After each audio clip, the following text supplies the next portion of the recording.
Hello friends, myself doctor Namita Ganjawala. આજે વાત કરવી છે એંગર ઇશ્યુઝ વિશે. ગુસ્સો આવવો, ઇરિટેબલ થવું, ચીડચીડ ફીલ કરવું, આ એક કોમન ઇમોશન છે. દરરોજ દરેક વ્યક્તિને ક્યારેક ને ક્યારેક તો આવું ફીલ થતું જ હોય છે. પણ ઇમ્પોર્ટન્ટ એ છે કે જ્યારે તમને આવું ફીલ થાય ત્યારે તમે કઈ રીતે રિએક્ટ કરો છો, એના રિપર્કશન્સ શું આવે છે, દેટ ઇઝ મોર ઇમ્પોર્ટન્ટ. જેમ કે અમુક લોકો ગુસ્સો આવે તો બોલવાનું બંધ કરી દે, સાયલન્ટ મોડ પર જતા રહે. કેટલા કલાક સુધી યા ઘણીવાર એક દિવસ સુધી, 2 દિવસ સુધી, એવો લાંબો સમય સુધી એ લોકો કોઈની જોડે જનરલી કમ્યુનિકેટ જ નહીં કરે, વાત જ નહીં કરે અને ચૂપ થઈ જાય. કેટલાક લોકોનું કેવું હોય છે કે અગ્રેસિવ થઈ જાય, ક્યાં તો વર્બલી ક્યાં તો ફિઝિકલી. મીન્સ પોતાની નજીકના લોકોને અથવા ના ઓળખતા હોય તેવા લોકો સાથે પણ ગાળાગાળી કરવી, અપશબ્દો બોલવા, ઘણીવાર હાથ ઉપાડી દેવો, ચીજ વસ્તુઓ ફેંકી દેવી, ખાસ કરીને હાથમાં હોય પેન, મોબાઈલ, ચાવી, ટીવીના રિમોટ, એસીના રિમોટ. ઘણીવાર એટલો ગુસ્સો આવે કે ટેબલ પર પડેલી બુક્સ હોય, પેપર હોય, એવું પણ ઉચકીને ફેંકી દે. અને બહુ એક્સ્ટ્રીમ કન્ડિશનમાં વ્યક્તિ આખા ઘરમાં પણ તોડફોડ કરી પાડે. એટલે કે ટીવી તોડી નાખે કે ટેબલ તોડી નાખે, એવું પણ કરી પાડે. ક્યાં પોતાના ફેમિલી મેમ્બર્સની ઉપર હાથ ઉપાડી દે, 1-2 ઝાપટ મારી દે, અથવા તો જે હાથમાં આવે એનાથી મારી દે.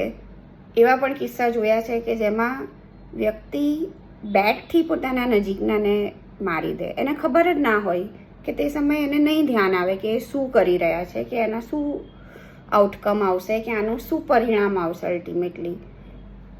અમુક વખત ગુસ્સામાં વ્યક્તિ ઘણું બધું ડ્રિંક કરી લે, સ્મોક કરવાનું વધી જાય, અથવા ટોબેકો વધી જાય, અથવા બીજા પ્રકારના વ્યસનની માત્રા વધી જાય. ક્યારેક વ્યક્તિ રેશ ડ્રાઇવિંગ કરે, ફાસ્ટ ડ્રાઇવિંગ કરે. ગુસ્સો આવે તો ઘરથી બહાર જતા રહે, દોડવા માંડે, ચાલવા માંડે, કશે જતા રહે, ફોન બંધ કરી દે, કોઈના કોન્ટેક્ટમાં નહીં રહે.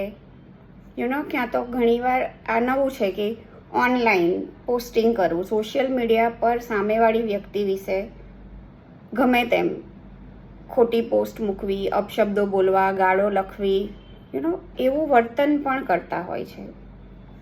જ્યારે પણ આવા બધા વર્તન થતા હોય એનાથી મોટે ભાગે કેવું હોય છે કે વ્યક્તિને એની પછીથી ગિલ્ટ ફીલ થાય, એને એમ લાગે કે આ ખોટું થઈ ગયું, મારે આવું નહોતું કરવું જોઈતું હતું, એક આવેશ આવી ગયો અને આવું થઈ ગયું. પણ ઘણી વખત એવું નથી પણ થતું.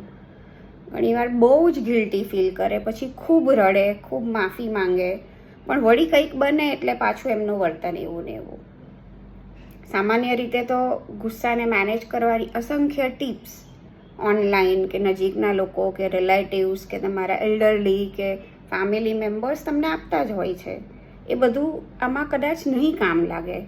આ એવી કન્ડિશન છે કે જેને કારણે વ્યક્તિની રિલેશનશિપ્સમાં પ્રોબ્લેમ શરૂ થઈ જાય, એના વર્ક પ્લેસ પર પણ પ્રોબ્લેમ શરૂ થઈ જાય, એના પર્સનલ લેવલ પર એની ગ્રોથ અટકી જાય. આ એવી સિચ્યુએશન છે કે જેમાં તમને સાયકિયાટ્રિસ્ટ પાસે જવાની જરૂર છે.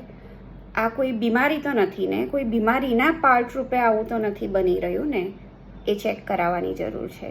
તો અગર તમને કે તમારી આજુબાજુ કોઈને આવા એંગર આઉટબર્સ્ટ આવતા હોય તો do contact the psychiatrist. Thank you.